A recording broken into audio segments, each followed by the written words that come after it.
अभिषेक मिश्रा और आज के इस वीडियो में हम लोग देखने वाले हैं 12वीं कक्षा की 10वीं और अंतिम कविता माई ग्रैंड मदर्स हाउस के क्वेश्चन आंसर को। इसके पहले के वीडियो में हम लोगों ने कविता के अर्थ और उसके समरी को देख लिया था। पहला क्वेश्चन हमारे सामने है, who is I in the second line of the poem.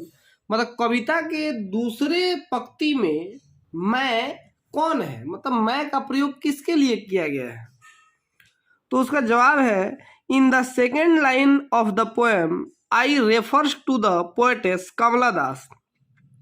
कविता के दूसरे लाइन में आई कमला दास के लिए प्रयोग किया गया है। Where did the speaker once receive love. कवित्री को या बोलने वाले को या जो है मतलब स्पीकर जो इस कविता को बोल रहा है उसको कहाँ एक बार प्यार मिला था। The speaker once received love in her grandmother's house.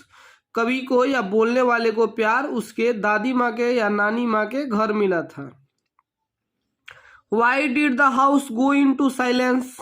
मतलब घर क्यों वीरान हो गया, साइलेंस क्यों हो गया। तो उसका जवाब है, the house went into silence because the old lady who lived there was dead. घर वीरान हो गया, सन्नाटा छा गया क्योंकि वो बूढ़ी औरत जो वहां रहती थी वो मर गई। चौथा प्रश्न है, why was the speaker unable to read the books. मतलब कवि या बोलने वाला या बोलने वाली मतलब किताबों को पढ़ने में अनेबल क्यों थी, मतलब असमर्थ क्यों थी। तो the speaker was too young to read. कवित्री जो थी वो बहुत छोटी थी। To read and understand the books, उन किताबों को पढ़ने और समझने के लिए, दैट टाइम उस समय। So she was unable to read the books, इसलिए वो किताबों को पढ़ने में असमर्थ थी। Why did the speaker of them wish to go to that house. कवित्री वहां तब जाने की इच्छा क्यों रखती हैं उस घर में। तो उसका जवाब है, the speaker often wish to go to that house because in that house she felt grandmother's memory.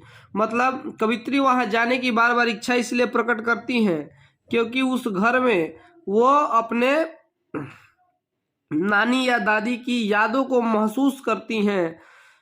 Felt मतलब महसूस करना, ग्रैंड मदर्स मतलब दादी या नानी, मेमोरी मतलब याद, दादी या नानी की याद को महसूस करती हैं। Her grand mother lived there and dead in the house. उनकी दादी या नानी वहां रहती थी और वहां मर गई। अच्छा, दादी या नानी मैं बार बार कह रहा हूं क्योंकि यहाँ ज्यादातर लोग नानी ही पढ़ाते हैं, लेकिन यहाँ कविता में स्पष्ट नहीं किया गया है कि वो दादी के बारे में बताया जा रहा है या नानी के बारे में बताया जा रहा है। तो इसीलिए मैं एक बात कुछ बताने में मैं भी सहज महसूस नहीं कर रहा हूँ।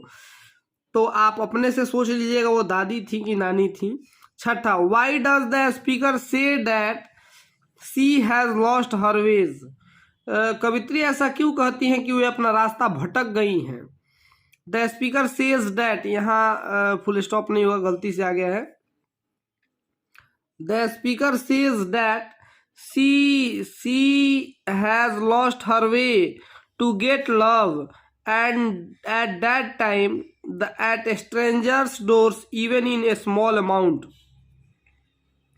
कवित्री इसलिए कहती है कि वो अपना रास्ता भटक गई हैं क्योंकि वो प्यार का एक छोटा सा मतलब छोटा मात्रा स्मॉल अमाउंट मतलब छोटे मात्रा में भी प्यार पाने के लिए वो यत्र तत्र मतलब इधर उधर भटक रही हैं। स्ट्रेंजर्स डोर मतलब अजनबियों के दरवाजे पर भी भटक रही हैं कि थोड़ा सा भी प्यार मिल जाए।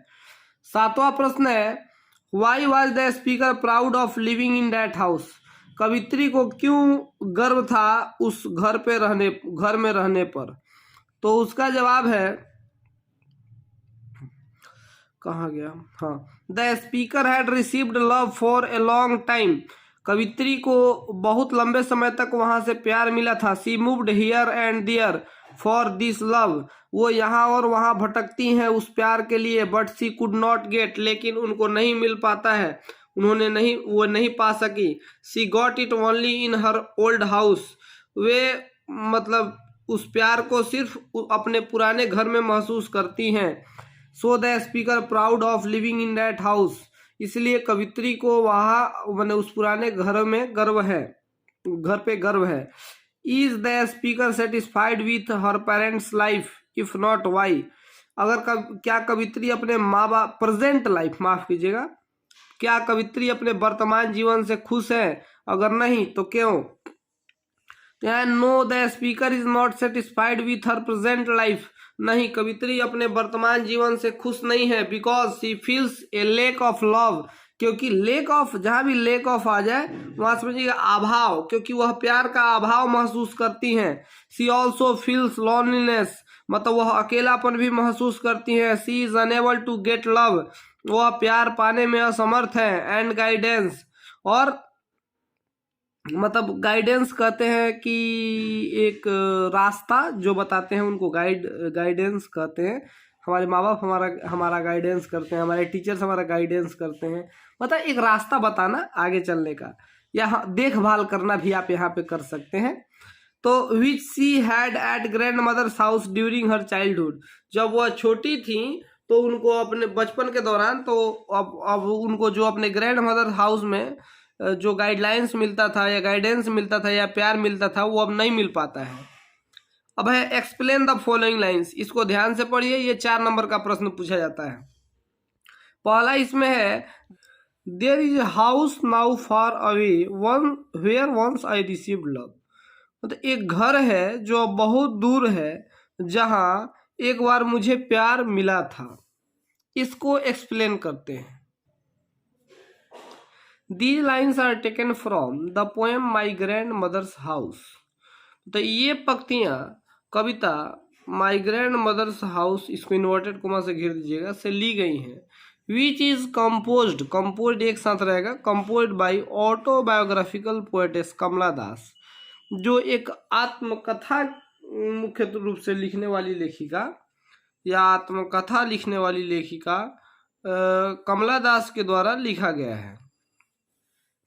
By these lines the poetess says about her grandmother's house, इन पंक्तियों के द्वारा कवित्री अपने नानी के घर की बात करती हैं। Where she received love, जहाँ एक दिन उनको प्यार मिला था। When she was child, जब वो छोटी थी। This house is far, यहाँ far होगा, FAR होगा, far away, आज वो घर बहुत दूर है। Because she moved to a distant place after her marriage, क्योंकि वो शादी के बाद एक दूर कहीं चली गई, तो उस चीज के बारे में बताती हैं।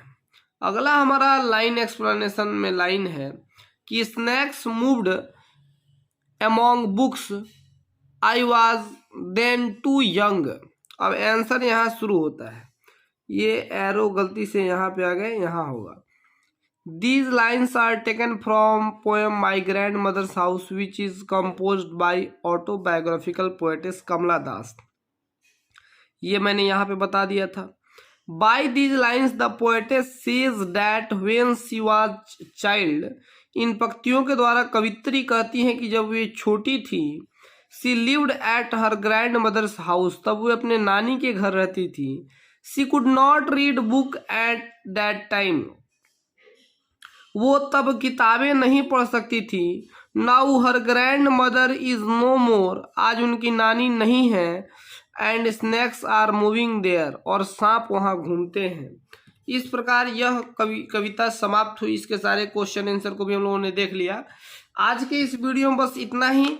आगे हम लोग आपकी तैयारी को करते रहेंगे, क्योंकि पोएट्री सेक्शन तो खत्म हो गया, अभी प्रोज बाकी है और वहाँ का भी तैयारी करवाना है, क्वेश्चन आंसर हैं सबके, फिर ग्रामर सेक्शन भी बाकी है। और हम लोग देखते देखते जरूर एग्जाम से पहले हम लोग प्रोज, पोएट्री, ग्रामर सबको कंप्लीट कर लेंगे और आपके 100 मार्क्स की तैयारी इस प्लेटफॉर्म से पूरी होगी। और उसके लिए आपसे कभी कोई चार्ज का डिमांड नहीं किया जाएगा। तो आज के इस वीडियो में बस इतना ही। Thank you.